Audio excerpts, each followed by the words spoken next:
بسم اللہ الرحمن الرحیم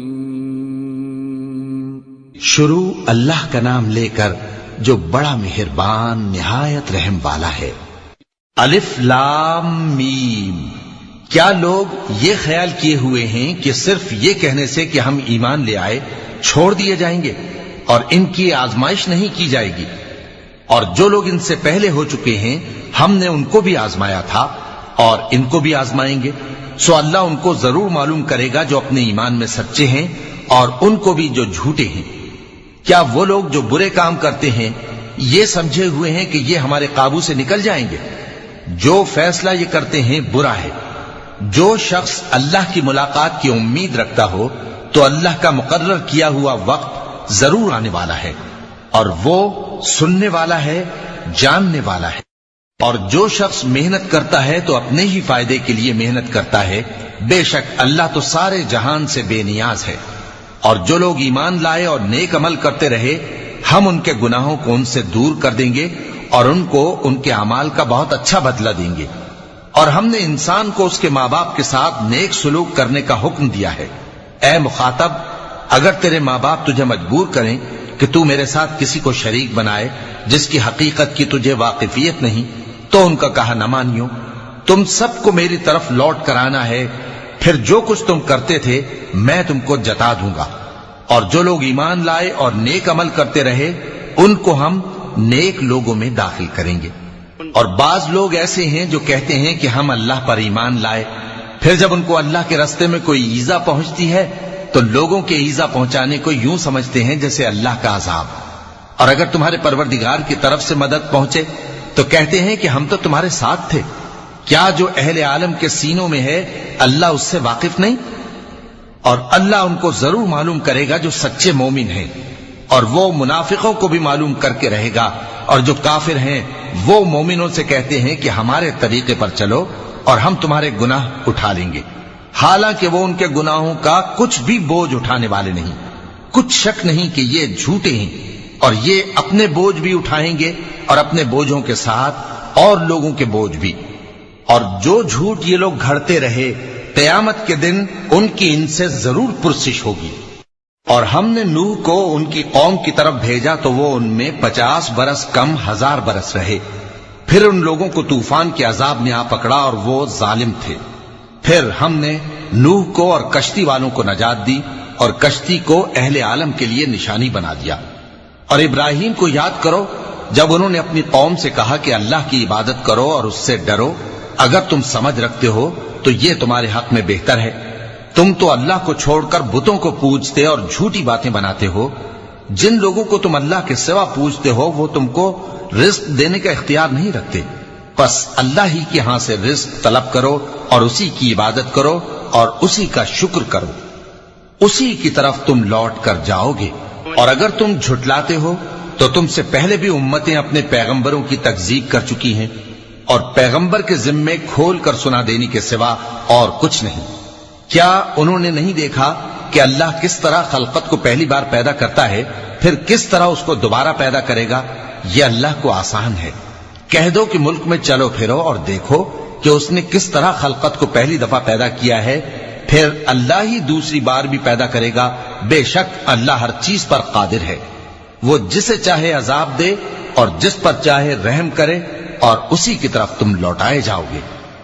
اور تم اس کو نہ زمین میں عاجز کر سکتے ہو نہ آسمان میں، اور نہ اللہ کے سوا تمہارا کوئی دوست ہے اور نہ مددگار۔ اور جن لوگوں نے اللہ کی آیتوں سے اور اس کے سامنے حاضر ہونے سے انکار کیا وہ میری رحمت سے نا امید ہو گئے ہیں اور ان کو درد دینے والا عذاب ہوگا۔ تو ان کی قوم کے لوگ جواب میں بولے تو یہ بولے کہ اسے مار ڈالو یا جلا دو، مگر اللہ نے ان کو آگ میں جلنے سے بچا لیا۔ جو لوگ ایمان رکھتے ہیں ان کے لیے اس میں نشانیاں ہیں۔ اور ابراہیم نے کہا کہ تم جو اللہ کو چھوڑ کر بتوں کو لے بیٹھے ہو تو دنیا کی زندگی میں باہم دوستی کے لیے، مگر پھر قیامت کے دن ایک دوسرے کی دوستی سے انکار کر دو گے اور ایک دوسرے پر لعنت بھیجو گے، اور تمہارا ٹھکانہ دوزخ ہوگا اور کوئی تمہارا مددگار نہ ہوگا۔ پس ان پر ایک لوط ایمان لائے اور ابراہیم کہنے لگے کہ میں اپنے پروردگار کی طرف ہجرت کرنے والا ہوں، بے شک وہ غالب ہے، حکمت والا ہے۔ اور ہم نے ان کو اسحاق اور یعقوب بخشے اور انہی کی اولاد میں پیغمبری اور کتاب رکھ دی، اور ان کو دنیا میں بھی ان کا صلہ عنایت کیا، اور وہ آخرت میں بھی نیک لوگوں میں ہوں گے۔ اور لوط کو یاد کرو جب انہوں نے اپنی قوم سے کہا کہ تم عجب بے حیائی کے مرتکب ہوتے ہو، تم سے پہلے اہل عالم میں سے کسی نے ایسا کام نہیں کیا، کیا تم مردوں کی طرف مائل ہوتے اور رہزنی کرتے ہو اور اپنی مجلسوں میں ناپسندیدہ کام کرتے ہو؟ تو ان کی قوم کے لوگ جواب میں بولے تو یہ بولے کہ اگر تم سچے ہو تو ہم پر عذاب لے آؤ۔ لوط نے کہا کہ اے میرے پروردگار، ان مفسد لوگوں کے مقابلے میں مجھے نصرت عنایت فرما۔ اور جب ہمارے فرشتے ابراہیم کے پاس خوشی کی خبر لے کر آئے تو کہنے لگے کہ ہم اس بستی کے لوگوں کو ہلاک کر دینے والے ہیں کہ یہاں کے رہنے والے نافرمان ہیں۔ ابراہیم نے کہا کہ اس میں تو لوط بھی ہیں۔ وہ کہنے لگے کہ جو لوگ یہاں رہتے ہیں ہمیں سب معلوم ہیں، ہم ان کو اور ان کے گھر والوں کو بچا لیں گے بجز ان کی بیوی کے کہ وہ پیچھے رہنے والوں میں ہوگی۔ اور جب ہمارے فرشتے لوط کے پاس آئے تو وہ ان کی وجہ سے ناخوش اور تنگ دل ہوئے۔ فرشتوں نے کہا کچھ خوف نہ کیجیے اور نہ رنج کیجیے، ہم آپ کو اور آپ کے گھر والوں کو بچا لیں گے مگر آپ کی بیوی کے پیچھے رہنے والوں میں ہوگی۔ ہم اس بستی کے رہنے والوں پر اس سبب سے کہ یہ بد کرداری کرتے رہے ہیں آسمان سے عذاب نازل کرنے والے ہیں، اور ہم نے سمجھنے والے لوگوں کے لیے اس بستی کی ایک کھلی نشانی چھوڑ دی۔ اور مدین کی طرف ان کے بھائی شعیب کو بھیجا تو انہوں نے کہا اے قوم، اللہ کی عبادت کرو اور روز آخر کے آنے کی امید رکھو اور ملک میں فساد نہ مچاؤ، مگر انہوں نے ان کو جھوٹا سمجھا، سو ان کو زلزلے کے عذاب نے آ پکڑا اور وہ اپنے گھروں میں اوندھے پڑے رہ گئے۔ اور عاد اور سمود کو بھی ہم نے ہلاک کر دیا، چنانچہ ان کے ویران گھر تمہاری آنکھوں کے سامنے ہیں، اور شیطان نے ان کے اعمال ان کو آراستہ کر دکھائے اور ان کو سیدھے رستے سے روک دیا، حالانکہ وہ دیکھنے والے لوگ تھے۔ اور قارون اور فرعون اور حامان کو بھی ہلاک کر دیا، اور ان کے پاس موسیٰ کھلی نشانیاں لے کر آئے تو وہ ملک میں مغرور ہو گئے، اور وہ ہمارے قابو سے نکل جانے والے نہ تھے، تو ہم نے سب کو ان کے گناہوں کے سبب پکڑ لیا۔ سو ان میں کچھ تو ایسے تھے جن پر ہم نے پتھروں کا مے برسایا، اور کچھ ایسے تھے جن کو چنگھاڑ نے آ پکڑا، اور کچھ ایسے تھے جن کو ہم نے زمین میں دھسا دیا، اور کچھ ایسے تھے جن کو غرق کر دیا۔ اور اللہ ایسا نہ تھا کہ ان پر ظلم کرتا، لیکن وہی اپنے آپ پر ظلم کرتے تھے۔ جن لوگوں نے اللہ کے سوا اوروں کو کارساز بنا رکھا ہے، ان کی مثال مکڑی کی سی ہے کہ وہ بھی ایک طرح کا گھر بناتی ہے، اور کچھ شک نہیں کہ تمام گھروں سے کمزور مکڑی کا گھر ہے۔ کاش یہ اس بات کو جانتے۔ یہ جس چیز کو اللہ کے سوا پکارتے ہیں خواہ وہ کچھ ہی ہو، اللہ اسے جانتا ہے اور وہ غالب ہے، حکمت والا ہے۔ اور یہ مثالیں ہم لوگوں کے سمجھانے کے لیے بیان کرتے ہیں، اور اسے تو اہل دانش ہی سمجھتے ہیں۔ اللہ نے آسمانوں اور زمین کو حکمت کے ساتھ پیدا کیا ہے، کچھ شک نہیں کہ ایمان والوں کے لیے اس میں نشانی ہے۔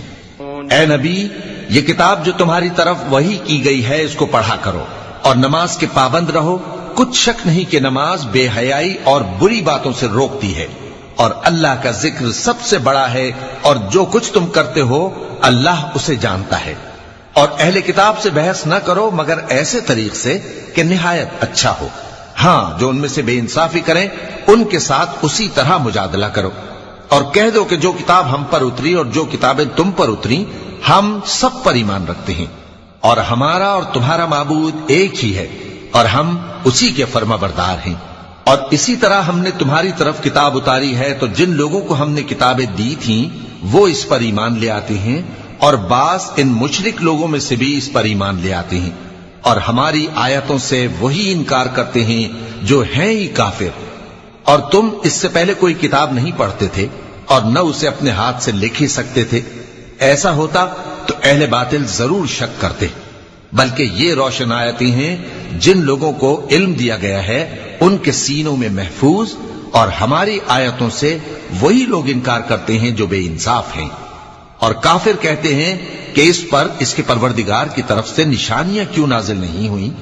کہہ دو کہ نشانیاں تو اللہ ہی کے پاس ہیں، اور میں تو کھلم کھلا خبردار کرنے والا ہوں۔ کیا ان لوگوں کے لیے یہ کافی نہیں کہ ہم نے تم پر کتاب نازل کی جو ان کو پڑھ کر سنائی جاتی ہے؟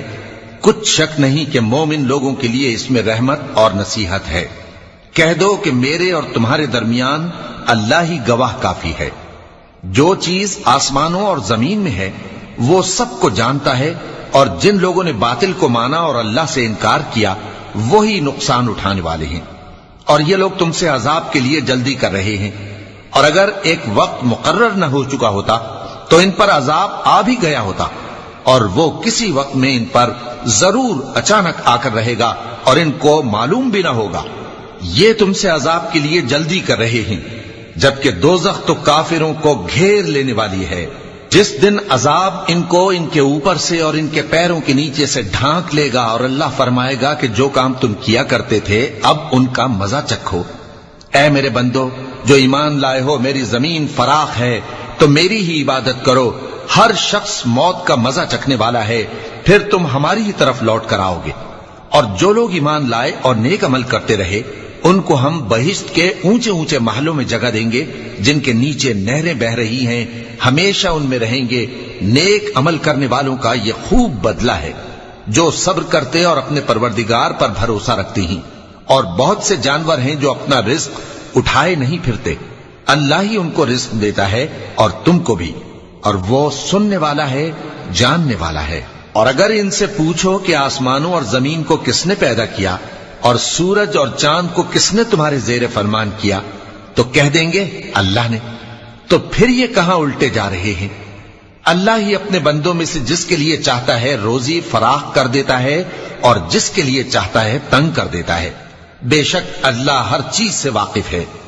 اور اگر تم ان سے پوچھو کہ آسمان سے پانی کس نے برسایا، پھر اس سے زمین کو اس کے مرنے کے بعد کس نے زندہ کیا، تو کہہ دیں گے کہ اللہ نے۔ کہہ دو کہ اللہ کا شکر ہے، لیکن ان میں اکثر نہیں سمجھتے۔ اور یہ دنیا کی زندگی تو صرف کھیل اور تماشا ہے، اور ہمیشہ کی زندگی کا مقام تو آخرت کا گھر ہے۔ کاش یہ لوگ سمجھتے۔ پھر جب یہ کشتی میں سوار ہوتے ہیں تو اللہ کو پکارتے، خالص کرتے ہوئے اسی کے لیے اطاعت کو، لیکن جب وہ ان کو نجات دے کر خشکی پر پہنچا دیتا ہے تو جھٹ شرک کرنے لگ جاتے ہیں، تاکہ جو ہم نے ان کو بخشا ہے اس کی ناشکری کریں اور فائدہ اٹھائیں۔ سو خیر عنقریب ان کو معلوم ہو جائے گا۔ کیا انہوں نے نہیں دیکھا کہ ہم نے حرم کو مقام امن بنایا ہے اور لوگ ان کے گرد و نواح سے اچک لیے جاتے ہیں؟ کیا یہ لوگ باطل پر اعتقاد رکھتے ہیں اور اللہ کی نعمتوں کی ناشکری کرتے ہیں؟ اور اس سے بڑا ظالم کون جو اللہ پر جھوٹ بہتان باندھے، یا جب حق بات اس کے پاس آئے تو اس کی تکذیب کرے؟ کیا کافروں کا ٹھکانہ جہنم میں نہیں ہے؟ اور جن لوگوں نے ہمارے راستے میں محنت کی ہم ان کو ضرور اپنے رستوں پر چلا دیں گے، اور اللہ تو نیکوکاروں کے ساتھ ہے۔